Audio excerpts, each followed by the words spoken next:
안녕하세요. 음악 커뮤니케이터 가치입니다. 오늘 엠넷의 아일랜드 2 프리뷰 영상을 찍으려고 하는데요. 제가 この番組はカチカチカチカチの提供でお送りします。 어쨌든 그런 상황. 그런데 또 요번에 아일랜드 2에서 지금 데뷔하는 이 걸그룹은 원래 그 아일랜드 세계관이 있기 때문에 엔하이픈이 데뷔했던 그 세계관하고 이어지거든요. 엔하이픈이 데뷔한 이후의 세계관하고는 연결 안 되지만 당연히 그건 이제 다른 회사니까. 근데 아일랜드 1에 연결된 세계관이거든요. 이 스토리 자체는. 그러니까 얘네들이 표면적으로는 엔하이픈의 직계 동생 그룹이 되긴 해요. 회사는 이제 달라졌는데. 그리고 더 재밌는 거는 아까 말씀드렸듯이 하이브가 원래 아일랜드 2를 하려고 모집했던 멤버들을 알류넥스트를 통해서 아일리스로 데뷔를 시켰어요. 근데 원래 그럼 얘네들이 여기에 나올 애들이었다는 거죠. 근데 그 알류넥스트에서 엄청 인기 있다가 최종 선택을 못 받은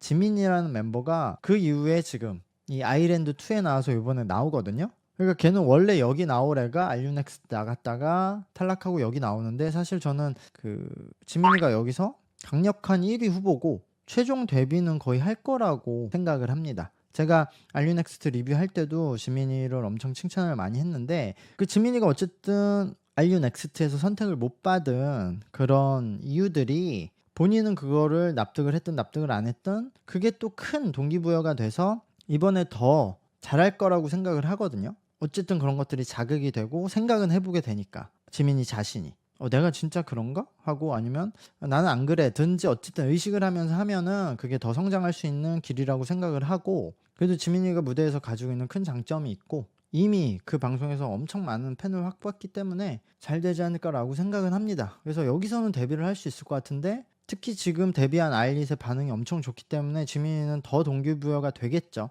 지민이뿐만 아니라 그때 탈락했던 다른 멤버들도. 그러니까 이 방송이 잘 되고 이 방송으로 탄생한 팀들이 잘 됐으면 하는 바람이 있는데 그건 지켜봐야 되겠는데요. 어쨌든 그래서 지금 뭐 테디, 태양, 그리고 댄스 디렉터 뭐 리정님 같이 YG 사단들이 참여를 하고 그 외의 사람들도 참여를 하고요. MC는 송강님이 본다고 하고요. 여기 전소미 님도 참여를 한다고 하는 것 같고. 말을 너무 길게 했는데, 시그널송은 파이널 럽송이라고 하는데 이걸 보고 저는 약간은 불안한 포인트를 느끼긴 했어요. 왜냐하면 이 노래가 지금 샘플링을 해서 만든 곡이거든요.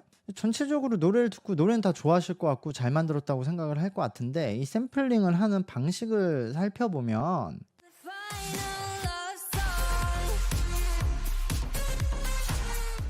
테디님이 이제 샘플링 안 하고 좋은 곡을 만들 수 있을까? 라는 의문이 좀 들긴 해요. 샘플링 하는 방법도 다양하게 있고 어떤 곡을 하느냐, 그리고 그 곡에서 어떤 부분을 가져와서 이 곡에서 어떻게 배치를 하느냐에 있는데, 이 시그널송을 잘 만들긴 했는데 저 샘플링 원곡이 없었으면 그 원곡의 지분이 너무 크거든요. 샘플링 곡 중에서도. 그러니까 예를 들어 애프터라이크를 보면은 그 샘플링을 한 부분도 원곡의 완전 메인 부분도 아니고 그 곡을 가져와서 사실 정말 적재적소에 좋은 효과만 내고 완전 새 곡으로 만들었거든요. 애프터라이크는 아이브에. 근데 이 곡은 그냥 원곡을 거의 리메이크한 수준에서 리메이크를 해서 케이팝으로 좀 편곡한 느낌?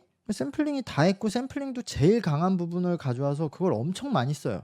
그 외에 그럼 케이팝으로 편곡한 그 진행이 잘하긴 했는데 그것도 엄청은 아니거든요. 그냥 실력 있는 작곡가가 한 정도? 그래서 새 곡을 만들 때 잘할 수 있겠느냐. 왜냐면 시그널송에서 이렇게까지 힘을 준다. 저거 샘플링 할 때 저렇게 유명한 곡은 엄청 비싸요. 그리고 그 샘플링 할 때 어느 부위를 하느냐, 얼마나 쓰느냐에 따라서도 가격이 엄청 크게 달라지는데, 이거 그럼 시그널송의 곡비를 엄청 쓴 거거든요.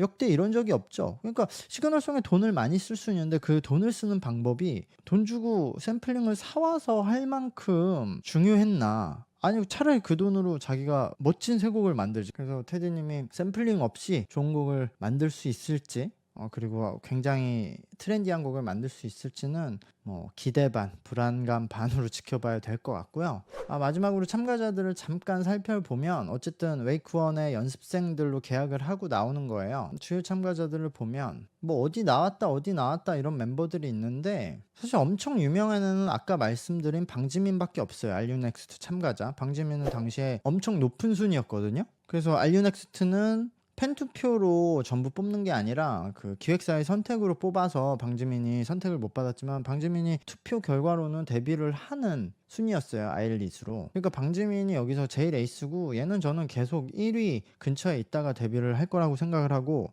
여기서 방지민이 오히려 1위로 데뷔를 못하면은 아쉬운 결과라고 보여지고요. 그 외에 뭐 방과후 설렘에 나왔었던 김민솔도 있는데 방과후 설렘에서 전혀 그 노출이 없었고 스트릿 댄스 걸스 파이터 2 최근에 나왔던 김수정도 나오고 그런데 사실 그 외에 그나마 조금 노출이 됐던 건 캡틴과 청춘스타에 나왔던 남유주라는 멤버예요. 한일 혼혈. 근데 이 친구가 07년생으로 아직도 어려요. 근데 청춘스타에서 그래도 무대에서 좀 표현력이 좋아서 약간 주목을 받았거든요. 그래서 이 남유주가 어떻게 할지. 그 외에는 또 그 캡틴에 나왔었던 최정은이 있는데 뭐 그렇고 그 걸스 플래닛에 나왔던 후코라는 친구가 나와요. 하야시 후코. 근데 제가 걸스 플래닛 리뷰할 때 그래도 이 친구 좀 이쁘다고 얘기를 했었던 것 같아요. 근데 벌써 걸스 플래닛이 한참 전이죠. 그러니까 그동안 한국어 공부하고 더 트레이닝 받으면서 준비를 했다고 하니까 저는 좀 이 친구가 기대가 되고 근데 그 당시에서는 뭐 노래랑 춤을 거의 못했었거든요. 근데 그때부터 지금까지 이제 계속 트레이닝을 받은 거죠. 그 외에는 나나라는 일본 멤버가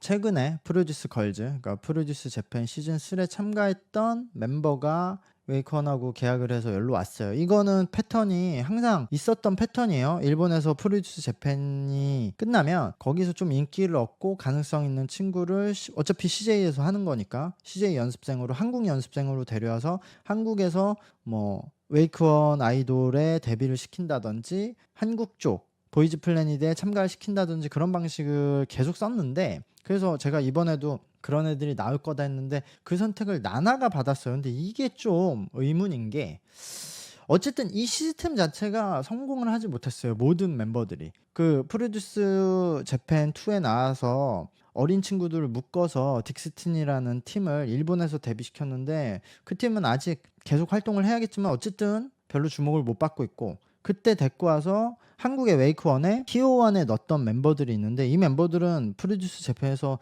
탈락자 중에 제일 인기 있던 멤버들이었는데 넣어서 아무것도 못하고 다시 그 팀 탈퇴를 했나? 그리고 그 중에 안토니라는 멤버는 웨이크원에서 계속 연습시켜서 보이즈 플래닛에 냈는데 거기서도 안 됐죠. 그래서 일본으로 돌아가서 지금 뭐 그룹하고 있죠. 근데 이번에는 그걸 한 명 나나가 선택을 받았는데 저는 이 이름이 같아서 다른 나나를 착각했나 싶을 정도로 이 나나 말고 다른 나나가 그 추 닮았다고 한국에서 좀 반응이 있었거든요. 그래서 한국 기획사들이 저한테 연락도 왔었거든요. 그 친구에 대해서 문의하려고. 근데 전 나나가 웨이콘으로 왔다고 해서 걘 줄 알았는데 타바타 나나라는 이 친구가 왔어요. 근데 타바타 나나는 푸디걸즈에서 아무런 노출이 없었는데 저 친구의 어느 부분을 발견을 해서 데려온 건지 그거는 방송을 보면서 좀 확인을 해야겠다라고 생각을 합니다. 어쨌든 방송은 4월 18일 시작이고요. 매주 목요일에 오후 8시 50분에 방영을 한다고 합니다.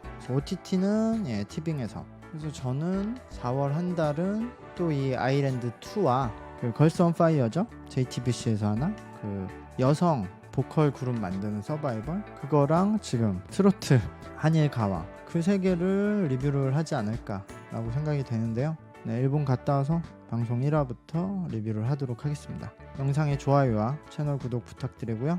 감사합니다. 안녕.